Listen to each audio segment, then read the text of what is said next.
Ika-25 kabanata sa pagpapatuloy. Makikita si Kang Heji na bagoong gupit na nakabihis ng pang-estudyante. Sinasabi niya habang makikita ang school na ano to.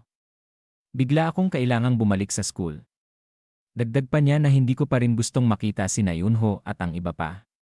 Habang makikitang abala ang mga kaklase niya ay napalingon ang class president na nagtataka. Nang makita niya ang isang tao na pumasok sa kanilang silid na pinagmamasdan siya ng mga kaklase niya. Na sinasabi ng mga ito na sino daw iyon? Na makikita ang muka ni Kang Heji na sinabi niya sa kanyang isip na ito daw ay nakakahiya. Na sinabi pa ng mga ito na kung siya daw ba ay isang exchange student. Nang nagulat ang class president na sinabi nito na nagtanong na kung siya daw ba ay si Heji. Na napasabi ang kanyang kaklase na ano. Na ikinatingin niya sa mga ito. At iniangat ang kanyang palad na sinabi niya na hello class president. Habang nakatingin sa kanya ang grupo ni Yunho ay sinabi sa kanya ni Tabatsoy na yung bastardo na yun daw ay si Heji. Na sinabi naman ni Boy labo na sa tingin daw niya ay mukhang lumaki siya. Na nakatingin lang si Yunho na nakakrus ang kamay sa katawan. Habang kumakaway siya ay may napansin siya sa kanyang harapan. Na ito pala ay si Yunho na lumapit sa kanya na tinitigan siya. Nang biglang nagulat siya, nang bigla siyang sinuntok nito. Na hindi makapaniwala ang kanilang mga kaklase. Na sinabi sa kanya ni Yunho na tanggapin mo to. Anak ng. Nang bigla itong nagulat na ikinalaki ng kanyang mata. Nang makita niya si Kang Heji na sinasabi niya sa kanya na anong meron. At anong ginagawa daw niya. Nang biglang aambahan na naman siya ng isang suntok na sinasabi pa ni Yunho na ano sa tingin mo, gago ka. Nasinigaw pa niya habang makikita ang mga kaklase nila na ito daw ay isang pagbati sa muli niyang pagpasok. Na nagulat muli ito na napasabi na ano? Nang makita niya si Kang Heji sa kanyang harapan na sinabi pa niya na tingnan mo tong kupal na to. Hindi bumabagsak ha? Na sinabi. Pa niya na mukhang tumibay daw siya. Habang pabalik sa kanyang upuan ay sinabi pa nito kay Kang Heji na aba, magiging masaya to, kita-kits mamaya. Saan daw siya? Nang maputol sa pagsasalita ito nang sabihin sa kanya ni Kang Heji na ito daw ay nakakatawa. Na sinabi pa niya habang makikita ang kanyang muka na buwisit. Yan lang daw ba ang kaya niya? Ang isipin daw na takot siya noong buong panahon na pumapasok siya sa eskwela noon. Na ang dahilan daw ng pagdurusa niya. Na napalingon ito na napasabi na ano daw ang pinagsasabi niya. Na tumingin sa kanya si Kang Heji na nagagalit na sinabi pa niya kay Yunho na mahina lang daw pala ang kamao niya. At ito daw ay seryoso. Na naiinis na tumingin sa kanya si Yunho na sinabi nito na tong kupal na to. At kinuha ang bangko at pagkatapos ay ihahampas kay Kang Heji na sinisigaw pa nito na mamatay daw siya. Nang nagulat ang dalawa niyang kaibigan na sina Labo at Tabatsoy nang makita nila na si Yunho ay napatilapon sa ere. Na malakas na bumagsak sa lamesa na ikinasira nito habang sumisigaw ng sakit. Na pinagmamasdan ng dalawa niyang kaibigan na napanganga ito sa kanilang nasaksihan. Pati na ang class president at iba niyang mga kaklase. Na sinabi pa ni Kang Heji habang nangangalit ang ngipin na bumangon ka. Gago ka. Na sinigaw pa niya na pagbabayarin daw niya siya ng 10 beses sa lahat ng ginawa niya sa kanya. At lumipat ang eksena kung saan ang isang babaeng ito na ay galit na sinasabi na hoy. Nababaliw ka na ba? Na itinuro si Kang Heji na sinabi pa nito sa matandang guro na 4 na linggo na. 4 na linggo? Paano daw niya hinayaan na mangyari ito? Natumugon ito sa kanya na maam, kalma lang po. Makikita ang muka ni Kang Heji na sinisigaw pa na sinabi ng babae na posible daw bang mangyari ito sa isang eskwelahan. Natumugon sa kanya ang lalaking guro na naiintindihan daw niya ang nararamdaman niyo, maam. Pero kalma lang po. Na sinasabi ni Kang Heji sa kanyang isip na Diyos ko. Hindi ko inasahan to na naalala pa niya ang sinasabi. Sa kanya ni Elder Yang na makipaglaban hanggang sa gusto daw niya. Totoo daw ba talaga? Na sinabi pa ni Kang Heji na narinig ko na ang mga Murim-ins ay hindi dapat nakikipaglaban sa mga ordinaryong tao. Binalaan din ako ni Ginny noon na tungkol dito. Natumugon si Elder Yang na tama daw iyon. Kung matamaan daw ng isang martial arts master ang isang ordinaryong tao, pwede daw silang mamatay. Na napasabing muli si Kang Heji na kung ganoon, bakit? Na makikita ang muka ni Kang Heji na nanlaki ang mata na sinabi pa sa kanya ni Elder Yang na ganon daw para sa mga masters, pero bata pa daw siya at natuto lang ng martial arts, di daw ba? Sinabi pa niya na tumingin sa kanya si Elder Yang na kung tinamaan daw sila ng mga kamao niya. Meron daw ba na pagkakaiba? Na makikita pa ang muka niya na sinabi niya sa isip na akala daw niya na wala namang mangyayari. Pero kailangan daw niya ng 4 na linggo para gumaling. Dagdag pa niya na wala daw ni isang bagay na kapanipaniwala sa sinasabi ni Mr. Yang. Na makikita ang mata ni Kang Heji na sinabi pa ng babae na alin man daw sa dalawa na i-transfer daw siya o patalsikin ang batang ito daw ngayon na. Na sinabi sa kanya ni Kang Heji na anong ibig daw niyang sabihin. Hindi pa daw nga niya napapakinggan ang sasabihin niya. Na itinuro siya ng babae na nanay ni Eunho na sinasabi sa kanya na hindi ka mananatiling tahimik ha? Lumapit daw siya kung may gusto siyang sabihin. At pagkatapos habang idinuduro si Kang Heji, ay sinabi ng guro sa kanya na sandali madam. May proseso daw silang dapat sundin, di ba? Gawin daw nila ito ng maayos at kalmado. Natumugon ito sa kanya na dapat na daw ba niyang sabihin ito sa media. Kakausapin daw niya ang tatay niya at kakasuhan daw niya ang eskwelahan. Na sinabing muli sa kanya ng guro na ma'am, kalma lang po. Ang may sala daw ay ang guardian, kaya sandali lang po. Natumugon ang nanay ni Eunho na sinabi sa guro na narinig daw niya na single parent ang magulang niya. Wala daw siyang balak na makipagkita sa kanila. Malamang isa daw siyang matandang mahirap na babae. Napatingin ang nanay ni Eunho at ang guro sa pinto nang may magsabi na excuse me. Ito pala ay si Elder Yang na sinabi pa niya na kayo po ba ang guardian ni Eunho. Natumugon ito na napasabi na sino sila. At nagulat si Kang Haji at ang nanay ni Eunho nang sabihin nito na ako ang guardian ni Haji. Na napasabi ang guro na ganun daw ba? At pagkatapos ay biglang binuksan ng guro ang notebook na sinabi nito na sandali, guardian daw ni Haji ay. At nanlaki ang mata ng nanay ni Eunho na napasabi na ha. Parang ikaw ang tatay niya, tama ba? Na sinabi pa nito kay Elder Yang na alam daw ba niya ang kalagayan ng anak niya. At paano daw niya nakuha na saktan ang anak niya? Na sinabi sa kanya ni Elder Yang na malamang daw ay sinuntok niya siya. Na napasigaw ang nanay ni Eunho na biro lang daw ba ang tingin niya dito. Na biglang sinabi sa kanila ni Elder Yang na matagal nang binubuli daw ni Eunho si Haji. Na sinabi ng nanay ni Eunho na ano daw ang sinasabi niya. Ang biktima daw dito ay. Nang lumingon sa kanya si Elder Yang nang biglang sabihin na Secretary Kim. Ang mga dokumento. Habang tiningnan ng guro at ng nanay ni Eunho ang mga ito.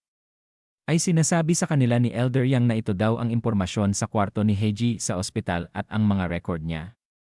Kasama rin daw dito ang medical certificate ng doktor, kaya basahin daw nila ito ng sabay.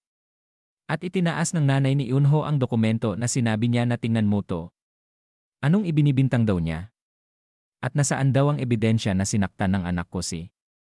Nang biglang sabihin ni Elder Yang na Secretary Kim, na makikita ang imahe na sinabi sa kanila ni Elder Yang na ito daw ang CCTV footage ng araw na na-confine siya sa ospital. Na-isave nila ito ng aksidente. Napalingon si Kang Haji kay Elder Yang nang sabihin pa nito habang papaupo siya na gaya daw ng nakikita niya sa mga dokumento, ito daw ay seryosong injury na nakamamatay. Naiintindihan na daw ba niya? Sinabi pa niya habang nanlaki ang mata. Na si Eunho daw ang nagdulot ng mga injuries na yon. At sinaktan daw si Haji na bahagya lang kakapasok sa eskwela. At gumamit pa siya ng mga armas. May video na kuha ng hindi inaasahan, kaya panuorin daw nila ito ng sabay. Habang nakaupo si Elder Yang ay sinigaw na sinabi ng nanay ni Eunho na so. Ang ibig daw ba niyang sabihin na tama lang na pinagmukha niyang ganon ang anak ko ngayon? At dinuro niya si Elder Yang na sinasabi pa niya na ikaw. Alam mo ba kung sino ang tatay niya? Natumugon ito na sinabi sa nanay ni Eunho na oo, alam ko nang mabuti. Dagdag pa niya na isa daw siya sa mga partner ng isang law firm na madalas nakikipagtrabaho sa kumpanya namin, tama. Nananlaki ang mata ng nanay ni Eunho sa kanyang narinig na sinabi pa niya na kumpanya niyo. Na sinabi pa ni Elder Yang na mas ikinagulat ng dalawa na pasensya na daw sa huli niyang pagpapakilala. Siya daw ay si Yang Gilnam at nagpapatakbo daw siya ng isang maliit na kumpanya na tinatawag na Seonjai. Na nagulat na napatingin ang nanay ni Eunho sa guro ng masaya itong sinabi na siya daw ba si Chairman Yang Gilnam ng Seonjae Group. Totoo daw ba yon? Dagdag pa niya na sinasabi na nga daw niya na pamilyar ang itsura niya. Na makikita ang mukha ni Kang Haji na nagulat habang sinabi ni Elder Yang sa guro na kilala daw ba niya siya. Natumugon ito na siyempre. Hindi daw ba siya ay madalas makita sa mga larawan sa economic articles?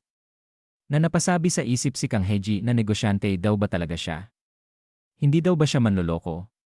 Na sinabi pa ng matanda sa kanya na pero, anong kinalaman daw niya kay Haji? Natumugon ito na humawak sa balikat ni Kang Heji na sinabi sa kanya ni Elder Yang na pamilya kami. Sinabi pa ni Elder Yang na kung pakinggan daw ang kwento niya, parang maraming hindi makatarungang nangyari sa kanya sa eskwela. Kaya nandito daw siya ngayon. Sinabi pa niya habang makikita ang mata ni Kang Haji na una, kailangan daw niyang makakuha ng opisyal na paghingi ng tawad mula kay Yunho para sa insidenteng ito. Dagdag pa niyang sinabi na dahil magiging hindi komportable daw ang magkita silang dalawa mula daw ngayon, gusto daw niya sanang lumipat na si Yunho sa ibang eskwelahan. Na ikinagulat ng nanay ni Yunho na pinagpawisan na sinabi nito na ano. Anong sinasabi daw niya? At bakit ang anak ko? Na sinabi sa kanya ni Elder Yang na kung hindi mo pa rin naiintindihan ang sitwasyon, pag-usapan niyo ito ng asawa mo at magdesisyon. Dagdag pa niya sayang naman kung maapektuhan ang negosyo ng asawa mo dahil lang sa ganitong maliit na bagay, di ba? Nananlaki ang mata nito sa kanyang napakinggan na nababahala.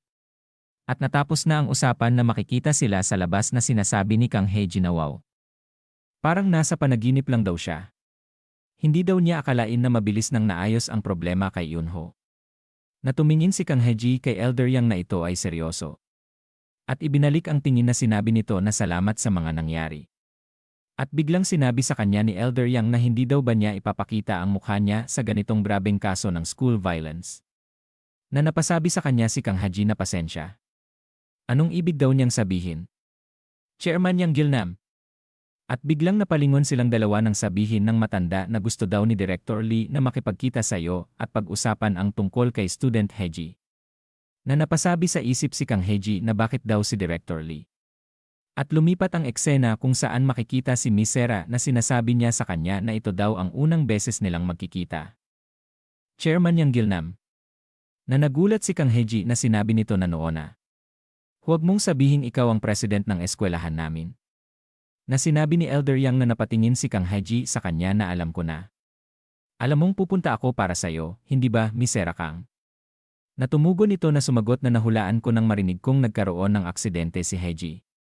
Sinabi pa niya habang nakatingin kay Kang Haji na ang Sanwo family daw, na hindi pa kilala ang Murim, ay lumabag sa kanilang ipinagbabawal. At nagdulot ng aksidente. Sinabi pa niya na isang mahalagang tao daw sa Sanwo family ay nais umiwas sa pansin ng Murim. Ang ibig mong sabihin ay bibisitahin mo ang mga importanteng bagay na ginagamit lang ang schoolwork bilang dahilan. Na napasabi si Elder Yang na nakatingin si Kang Haji na tulad daw ng inaasahan. Hindi ka ordinaryong tao tulad ng narinig ko. Na sinabi ni Kang Haji sa kanyang isip na nakatingin pa din kay Elder Yang na ano daw to. Ginamit na naman siya ng Mr. na to, at umupo si Elder Yang na sinasabi pa ni Kang Haji sa kanyang isip na naantig daw siya ng kaunti kanina. At ibalik daw niya ang pasasalamat niya. Manloloko ka. Na sinasabi pa ni Elder Yang na alam daw ba niya kung bakit siya nandito. Natumugon sa kanya si Miss Sera na sinabi na dahil daw kay si Wonim. Na sinabi sa kanya ni Elder Yang na tama daw yan. Hindi nila pwedeng hayaan na mamatay ang pinuno ng ganito. Na nagulat sa narinig niya si Kang Heji na nagtataka. Na sinabi pa niya na nanlaki ang mata na ano daw ang ibig niyang sabihin. Na si Siwon Hyung ay mamamatay. Na makikita si Lee Siwon na patuloy na nag-ensayo. At dito na po nagtatapos ang ika-25 kabanata.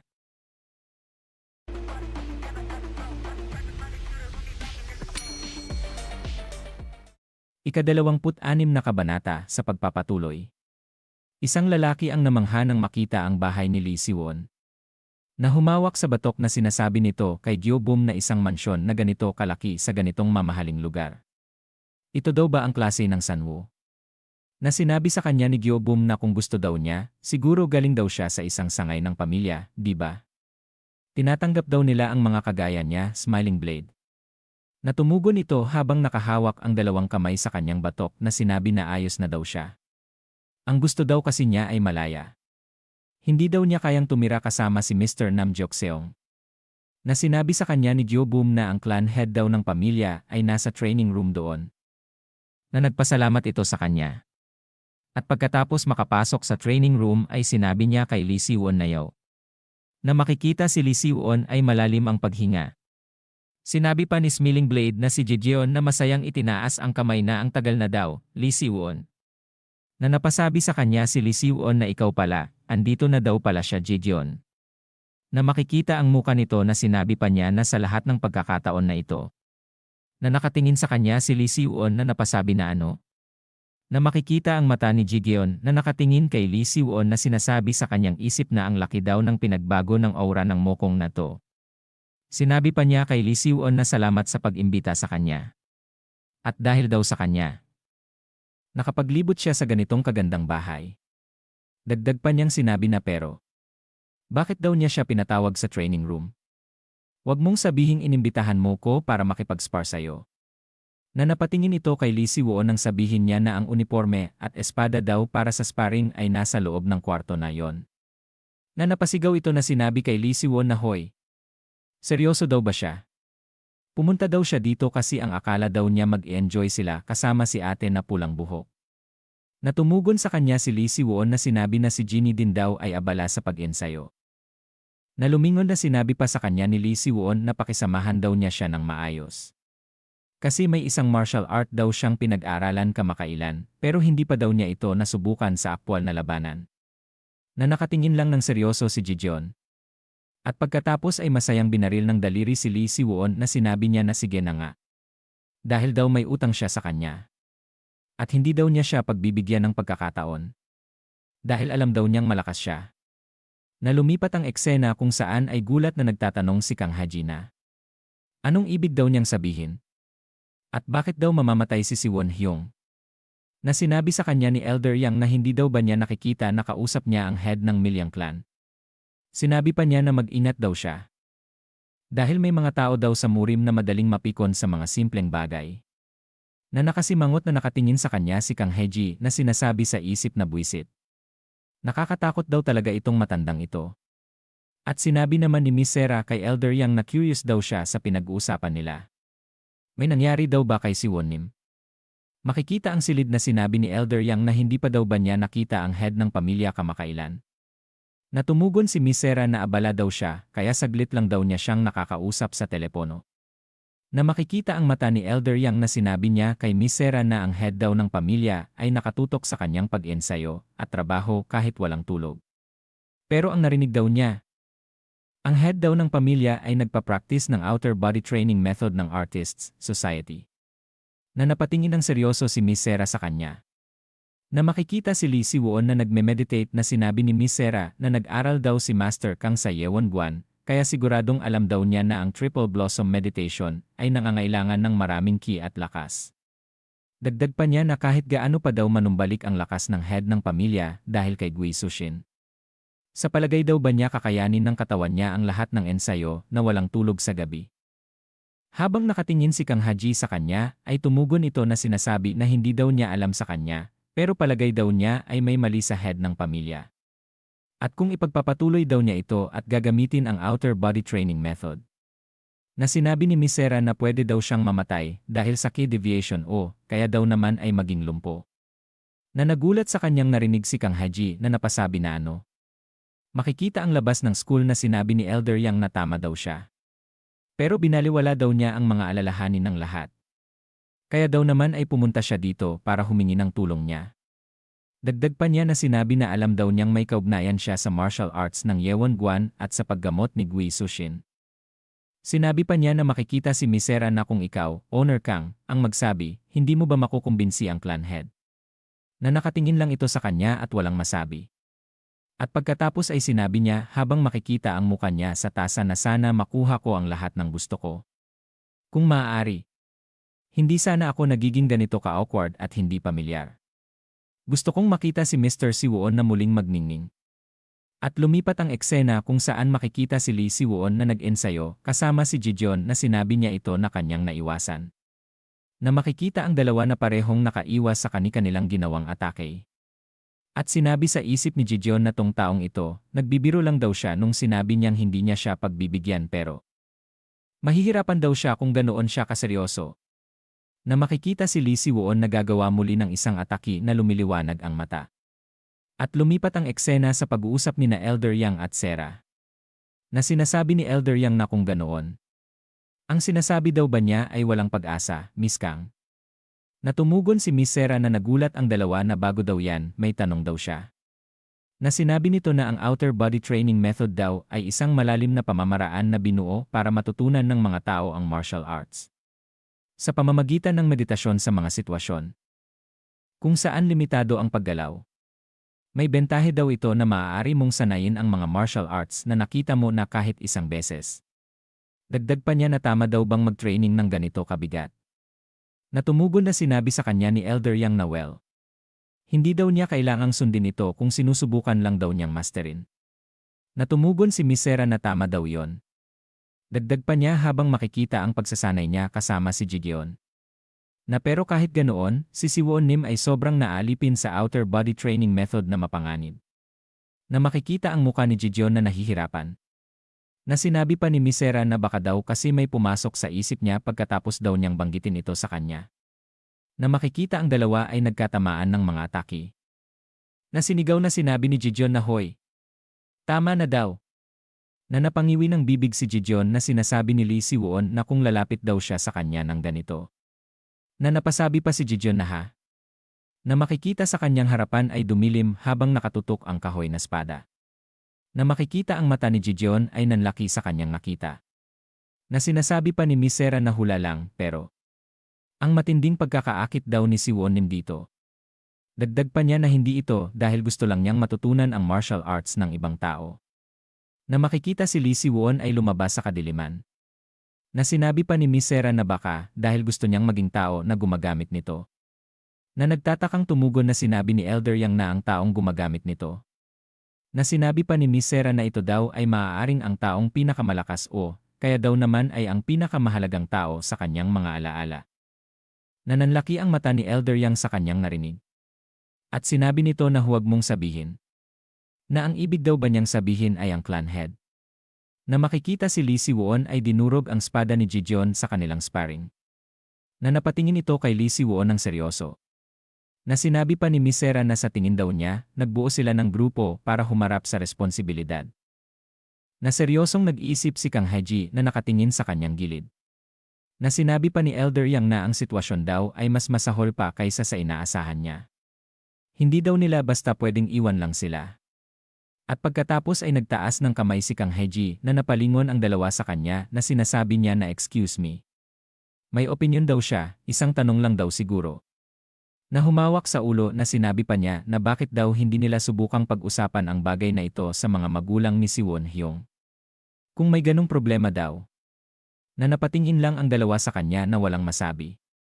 Na pinagtatakahan ni Kang Hae-ji na napasabi na may mali daw ba sa sinabi niya. Na tumingin sa kanya ng seryoso si Elder Yang na sinabi niya sa kanya na hindi daw ba niya alam. At lumipat ang eksena kay Lee Si-won na umiinom ng soft drinks si Ji-gyeon na sinasabi nito na pwede nang mabuhay ngayon. Sinabi pa niya na pero ano yung martial arts na ginamit mo kanina? Iyon ay nakamamatay. Dagdag pa niya na ang akala daw niya mamamatay na siya. Natumugon sa kanya si Lee Si-won na pasensya na marahil sobra akong nalubog sa pagganap. Natumingin sa kanya si Ji-gyeon na sinasabi nito na kaya okay ka na ba ngayon? Na nagulat sa kanyang narinig si Lee Si-won. Na sinabing muli na pasensya na.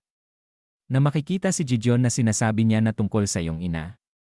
Na makikita si Lee Si-won na sinasabi ni Elder Yang na ang tanging pamilya ng head, ang kanyang ina daw ay pumanaw hindi matagal na ang nakalipas. At dito na po nagtatapos ang ika-26 na kabanata.